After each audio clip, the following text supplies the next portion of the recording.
Hey, it's Raleigh from KAMUI, and I am your average pool player. This is a video series where I take shots that professionals do on the first try in major tournaments, and I see how many tries it takes me to complete them, and also what I learn along the way, and I try to reason out what I'm doing wrong. This shot is from the 2019 World Cup of Pool, and the man behind the stick is none other than Austria's Albin Ouschan. If there is a most underrated player in professional pool, it's Albin. Despite having won the 2016 World 9-Ball Championship, both the 2017 and the 2019 Pool World Cups, and being a former Mosconi Cup MVP, it seems like he's consistently overlooked as one of the most dominant players around. Not only is he an absolute monster at the table, but he's as calm as a 6,000-year-old monk at all times, and he could probably beat anyone on the planet in a long 9-ball race. But I'm not here to talk about his career. Let's get down to brass tacks. In the 2019 World Cup, he was left with a difficult 1-ball and an even difficulter job of getting back down to shoot a highly obstructed 2-ball. And with time winding down, Albin took aim and hit this. Look at this for a shot. Look at this. Look at this for a shot. How do you like them, Albin Ouschan? Okay, and one more time for the people in the back. 3 rails, 2 of them the same right side rail, and a perfect setup on the 2-ball. Let's give it a swing. Okay, here we go. If you want to play along at home, go ahead and take a guess of how many shots you think this will take me. Now, triple it. Perfect. Okay, shot 1 I hit too thick and it grazes the 6-ball and goes 3 rails and okay. All right. So I guess that's it. Just hit it as hard as you want, miss it completely, and then pray to whatever God you believe in. Shot 2, I try to hit it thinner and okay, too thin and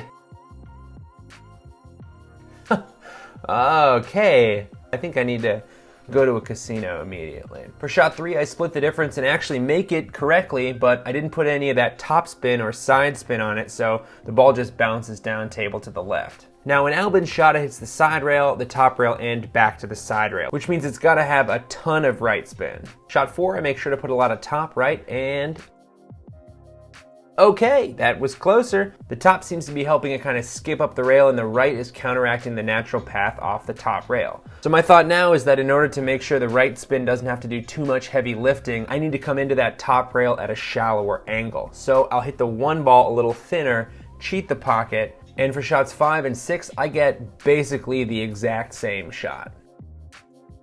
Here they are on top of each other, and here they are in the 1920s.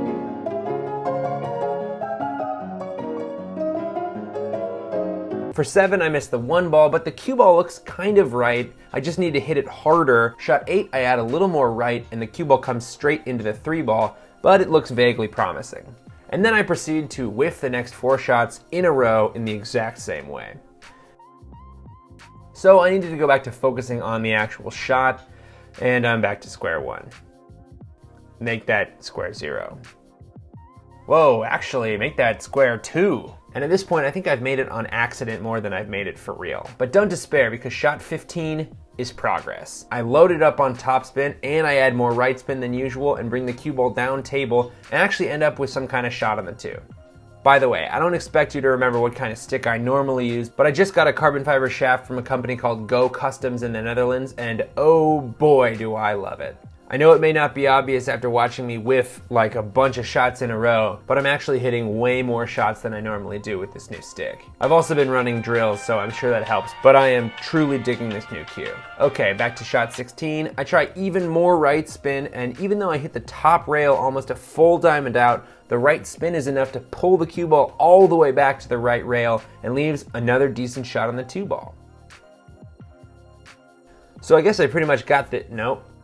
18 has the right look, but I really have to put some mustard on the cue ball if I want to get it down table. One thing that I learned from doing the Ralph Eckert center field drill is that when a cue ball hits a rail with opposing spin, it really slows the cue ball down. So if I want to make this shot, I cannot be shooting it slow. Shot 19 isn't hard enough. Shot 20 doesn't have enough right spin to counter the path from the side rail. 21, I add the right spin back, and it's working, but I'm noticing a problem. When Albin hits the 1-ball, the cue ball tracks along the tangent line, but at the last minute, the top spin pulls it up toward the top rail, changing the rebounding angle from this to this. Not only is he giving the right spin less corrective work to do, but by just glancing off the side rail, he's not letting the cue ball dig into the cushion. The right spin doesn't have time on the side rail to rebound the cue ball more to the left. When his cue ball hits the top rail, it's still got all that right spin, which allows him to check the angle and come straight back down the table. When I look at shot 21, my cue ball goes straight into the side rail and the right spin digs in too soon and kicks it out to the first diamond. I would need like a metric ton of right spin to get the cue ball to correct all the way back, so I need to make sure I'm also getting as much top spin as possible. Shot 22, I just chunk it. The 1 ball hits the complete wrong side of the 6 ball. It's scratched, just completely wrong. Shot 23 and 24, I chunk it on the other side.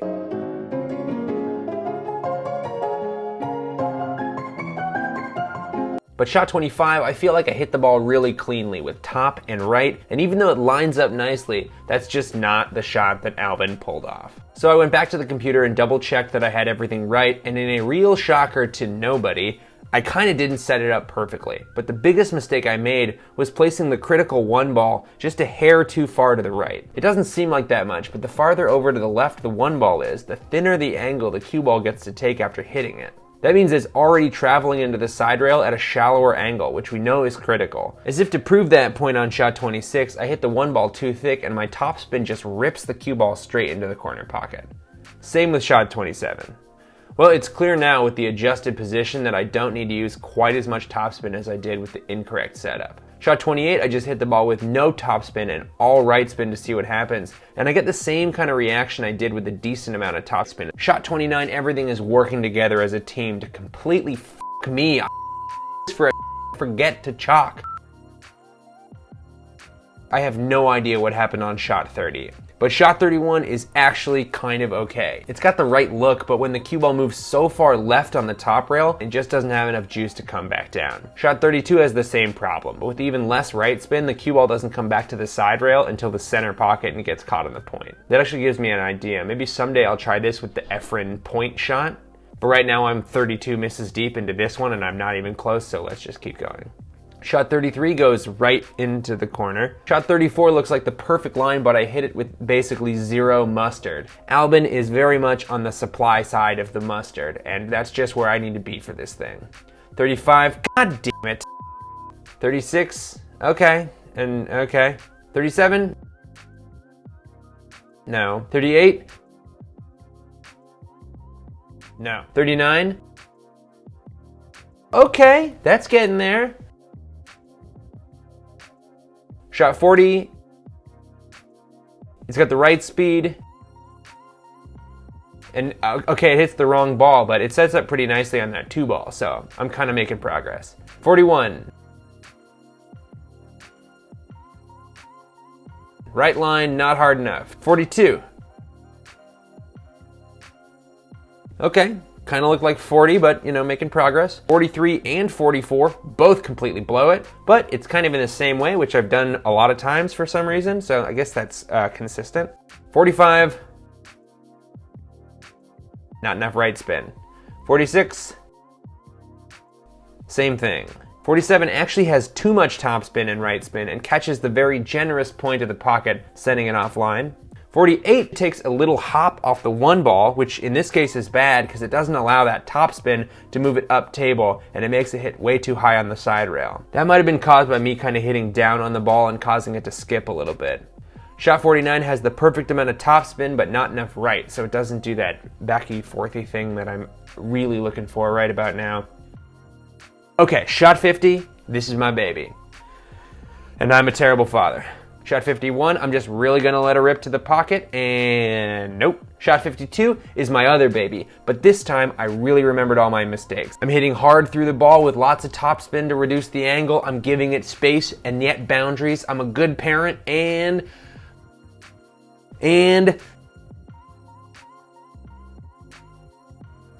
yes, my baby is going to college.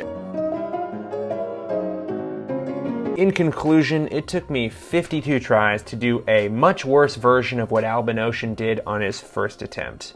This shot turned out to be a real doozy for me, and as always, mad respect for Albin Ouschan. That guy is a true genius with a Q. I mean, it's in his blood. His sister, Jasmine Ouschan, is also a world champion billiards player. What I am trying to say is if you're ever paired with Albin Ouschan in a tournament, I foresee some crying to your mama in the near future. And in completely unrelated news, I will be playing in the 2020 US Open, a tournament which Albin Ouschan is also playing in, which means there is a possibility that I'm about to get absolutely tuned up.